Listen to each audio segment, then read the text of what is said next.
Hello, I'm Cathi Valdes. I grew up in Santa Fe, New Mexico, and am absolutely in love with my hometown, Santa Fe.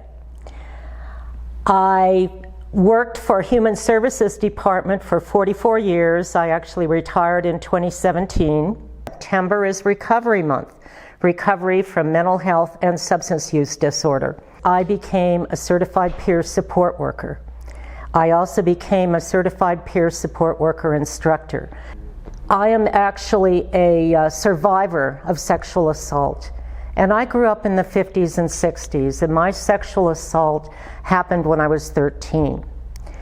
In those days, people didn't talk about behavioral health issues.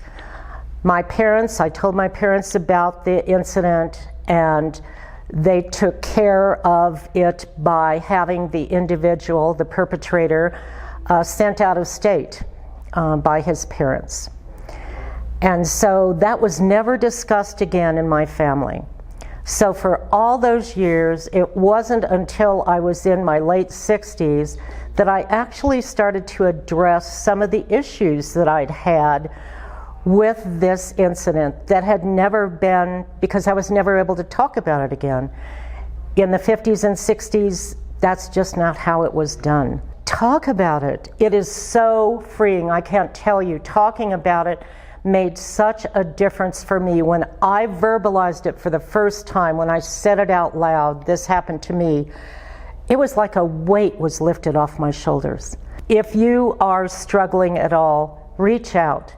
Talk about it.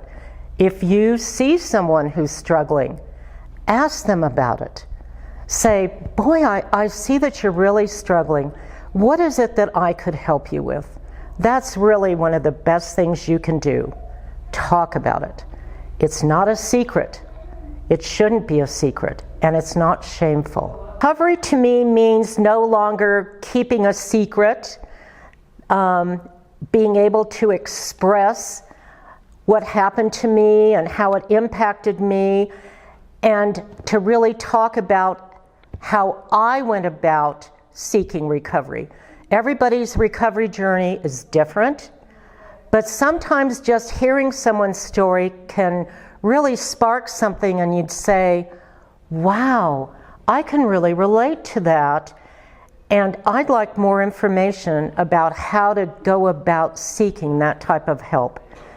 So that's really what recovery means to me.